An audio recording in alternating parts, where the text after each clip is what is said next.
Hey guys, as you know, I'm participating in Bobsheaux's Guestsheaux Halloween event. The event is that one of us can watch one of the movies that Bob has covered in his Bobsheauxween videos. So which one of these movies am I going to tackle with? That movie is When Good Ghouls Go Bad, based on a book written by R.L. Stine, which you guys may know of his work on Goosebumps. For this occasion, I'm not going to do a full-on detailed review on this film. I'm just going to do a quick review of it. If you want a detailed review of the film, check out Bob's review on it. With that said, let's get on with the review. A new kid named Danny and his dad move to a new town, and they're living with Danny's grandfather, Uncle Fred, played by Christopher Lloyd. Apparently, the town despises Halloween and believes that the holiday is cursed because of something that happened 20 years ago. Meanwhile, everyone goes to Fred's house. They start getting mad at him. The sheriff warns everyone to go to the town center, and they see a big pile of pumpkins. After Fred pulls one of the pumpkins, the pile rolls down and a pumpkin squashes his head, killing him in the most comedic way. After a day since his death, Fred comes back as a zombie. While that's going on, the coach's kid decides to take a statue from a cemetery, which was made by a kid named Curtis Danko. On top of that, Danny's dad is trying to reopen a chocolate factory so he can produce enough chocolate for Halloween. Then there's a bunch of zombies rising from the grave, including Curtis, and it may be a plan by him. Now, right off the bat, I never read that much of R.L. Stine's books as a kid. I've read a few of them, and I saw a Goosebumps episode in elementary school about a kid's parents who were werewolves. With that said, I'd never heard of the book that this movie was based off of. I remember seeing this movie back in 2003 or 2004 from 13 Nights of Halloween on ABC Family. You know, the channel that was sadly turned into Freeform and spews out more drama shows than a channel that spews out soap operas. The one thing I can remember from this movie as a kid is Fred dressing up as a Viking and seeing him scaring the coach. Like I said, I never read the book. I'm just going by this as a movie and how it holds up. And for what it is, it's honestly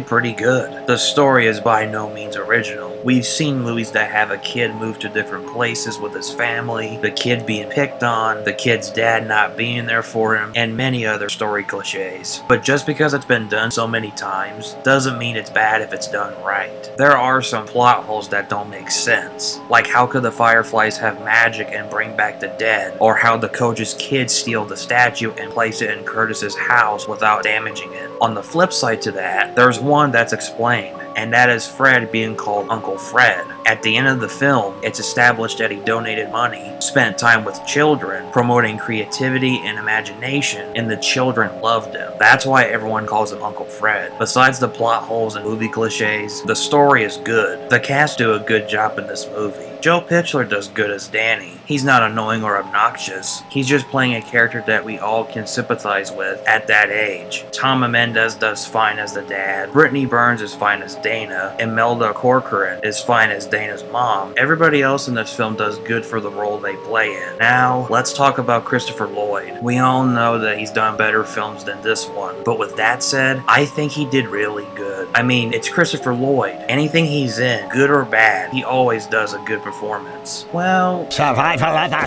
fittest.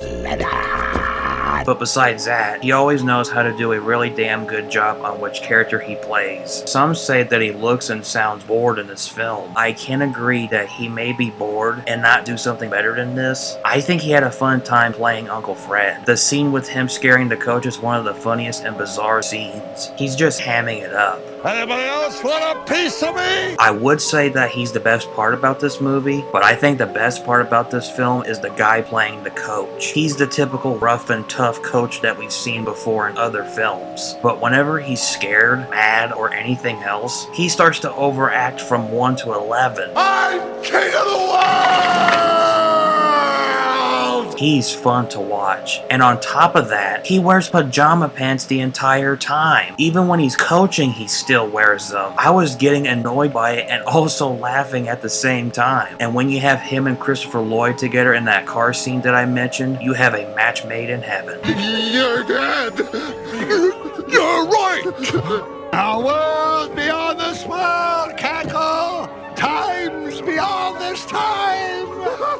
The sets are really nice. Whether it's the town, Curtis's house, Fred's house, or any other building, I like how the sun goes through the trees and it leaves a glowing orange effect. The effects are well done. The fireflies are CG and they're not bad. The practical effects on the zombies, including Curtis, are top notch. They're not as gruesome and disgusting like the zombies you see in Dawn of the Dead or the zombies in Return of the Living Dead, but these zombies are well made. The makeup on Christopher Lloyd is nice, and any other practical effect is good. The score in this movie is average. It's nothing new, but it adds to the atmosphere in the film. Overall, should I recommend this movie? I really think so. I see it as a guilty pleasure, just like Hocus Pocus. Yeah, some parts of the story doesn't make sense, and there are moments that we groan and shake our heads at, but at the same time, it's harmless and it's a lot of fun. There's a lot of ways I can recommend this film. If you're a fan of R.L. Stine and read all of his books, you'll definitely like this film. That depends on what your perspective is on the author and his work. If you show this to your kids, I think they'll have a good time with it. If you're an adult and you wanted to watch a guilty pleasure movie like Hocus Pocus, I recommend this one. It's not the best movie, but it's so fun and cheesy that I can't hate it. Take a look and decide for yourself.